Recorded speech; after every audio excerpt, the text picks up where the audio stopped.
Apex Legends has been out for almost a week now and players are still trying to learn all the game has to offer, including legend abilities and the best weapon combos. There aren't many tutorials in the game, so I thought that I'd put together and explain some of my favourite tips and tricks that I've picked up in my time playing so far. So to start, you run faster when you put your gun away. Use this to quickly escape, flank or get into the safe zone faster. By default, press 3 on PC to do this, and on console, hold Y or triangle. The mil dots on the full screen sniper scope scale and move correctly based on the distance to your target and projectile speed. With this plus the rangefinder, it's super easy to hit targets at long ranges. Here for example with the longbow, let's say I want to hit the top of the rock where it meets the grass. The rangefinder on the right is telling me it's about 560 meters away, so if I shoot in the center, my shot goes low. However, if I put what I want to hit on the 5 mark on the scope and shoot, my bullet will hit the target. Very simple. Use this to ensure that you're going to hit your first bullet on a long range target without missing and alerting them. When you're dropping in the game and playing as Mirage, you can use your decoy when gliding down. If you really want to bamboozle players in the sky, you can send your decoy off in one direction and then head somewhere else. This really does work well and it throws people off. They might spend ages looking out for a player who isn't there while you loot in a different location.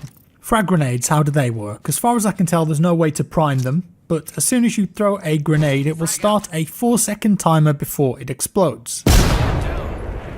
Use this on long range targets to surprise them and not give them any time to escape the fuse. The trajectory line that you see is 100% accurate too, and insane long range grenade kills are possible if you use it right. Arc stars are a little different, but don't underestimate them. They rip through shields, can be stuck to targets and apply a slow effect. However, they don't start to tick down their fuse until they hit something. As soon as they stick, after 3 seconds they will explode. Really good for ambushing people, these things are. You may have found the Prowler PDW but instantly dismissed its value because by default it's a 5-round burst gun, and not many people like burst guns, especially for close range. However, if you manage to find the Hopper Select Fire Receiver attachment, you can enable full auto on this baby, and trust me, it shreds at close range and uses heavy ammo. It packs a real punch. Consider trying it out with the Hopper if you're lucky enough to find one. It might quickly become your new favourite primary weapon. Next, movement, very important in this game. You're going to want to slide as much as possible when moving to help make yourself less vulnerable to gunfire. Not only that, but you can slide for a very long time, so if you're wanting to get somewhere faster, it's often much easier to just slide down a hill, for example. Now sadly there's no wall running in Apex because even though it is set in the Titanfall universe, you don't play as pilots and you don't have jump packs, but you can climb walls that are really high. Run towards a wall, jump, and you'll do a little scramble to get up. You can't do this forever, but it does mean that you can reach ledges that may look out of reach. Well worth knowing. You can hang on to walls too by releasing forward just before you complete the vault animation. Useful if you want to chill or just cancel what you've done. There is no fall damage in Apex. Jump from whatever height you want and you're not going to suffer any damage whatsoever. I love this and it's a breath of fresh air to not have to worry about taking damage when moving around. Landing on the supply ship right at the start of the game, whether it's in mid-air or already on the ground, can net you with some very strong loot from the get-go. Consider dropping onto these ships at the start, but be careful, they tend to be hot drops as many people go for them. Risk, reward, you choose. What about melee attacks? How do they work? As far as I can tell, they will only ever do 30 damage from any direction. You can do jump kicks too, but they don't seem to apply any more damage. They do look really cool though. And while we're on the subject, did you know that you can kick indoors? If you're sprinting, hit that melee key and you'll do a flying kick. Not quite sure how useful that is, but it looks damn cool and you'll make an entrance. I wonder if it would damage anyone stood behind it though. Maybe. I've not tested it. But pro tip, you can open and close doors when you're in the knockdown state to block off and hide from enemies. If you really need or want an item or attachment, piece of armor, whatever it is, open your inventory, highlight it and ping it. This will call out to your teammates. Works for ammo too. I just like to hear Pathfinder's voice though. I need a barrel mod. I need optics. I need a body shield.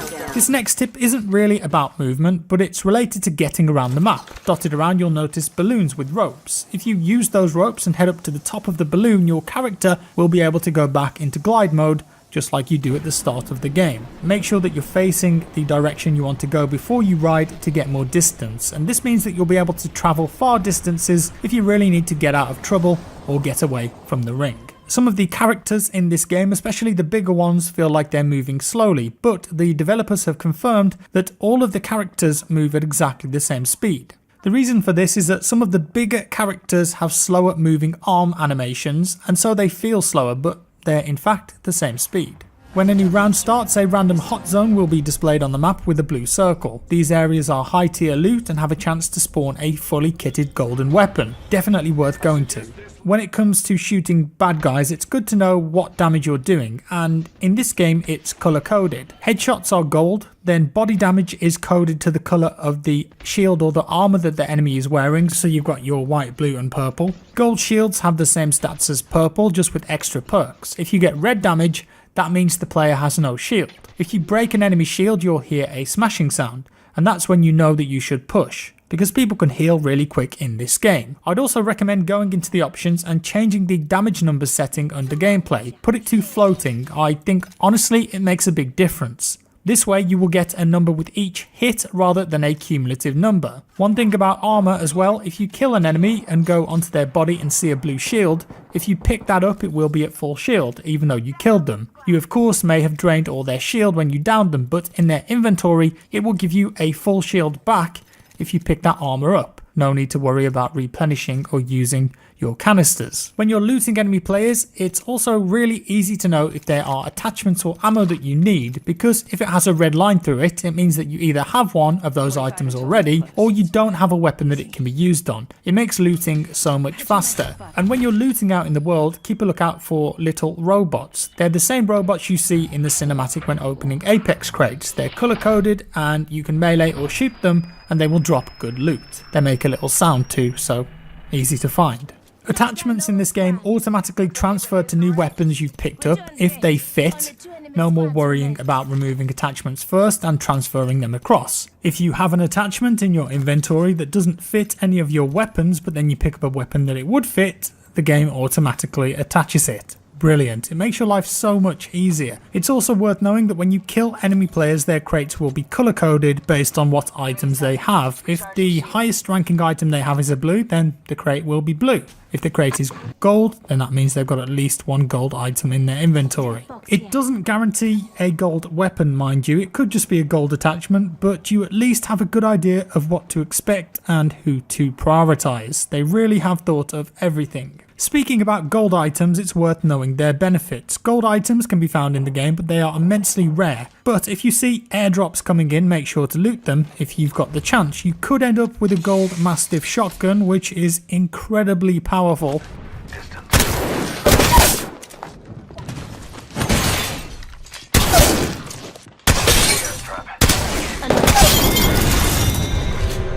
Or the Kraber sniper rifle, which is slow firing but it's got insane one-shot damage. You can also find gold attachments, such as the Digital Threat, which is a scope, and also gold gear that you can wear. The thing about the golden gear too is that it can offer passive perks. If you find a gold helmet, it will offer faster tactical and ultimates while you're wearing it. Gold armor means you'll gain full shield back if you execute an enemy. That's the finishing move that you can do on a downed opponent. And if you manage to get your hands on the gold backpack, it will mean that health and shield consumables take half as long to use. It's really quick, and the gold KO shield gives you the ability for a one-time self-revive if you go down. Some of these are more useful than others, but it's worth knowing their advantages. I mentioned passive abilities on gear too. Well, each of the legends has their own passive ability, so learn those well. For example, Wraith has a passive ability where you'll hear whispers if someone is aiming at you. Bangalore, on the other hand, moves faster if someone spots you or starts shooting at you while sprinting.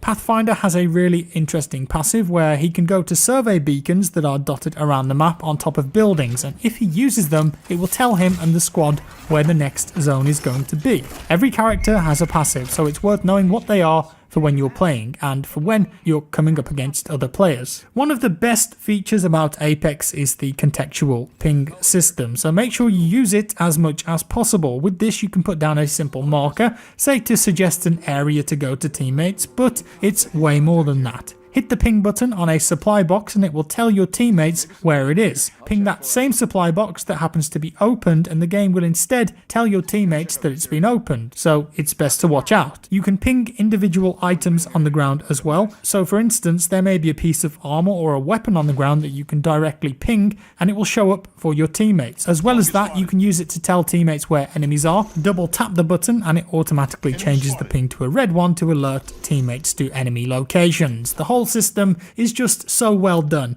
and you can tell that the team have spent a long time perfecting and refining it. Use it as much as you can because that's what it's there for. Arguably one of the biggest features of Apex that isn't in any other BR games is the ability for teammates to respawn back into the game. If a teammate goes down and then is killed, you've got a certain time limit to run over to their crate and pick up their chip. You can then take that chip to one of the respawn stations around the map.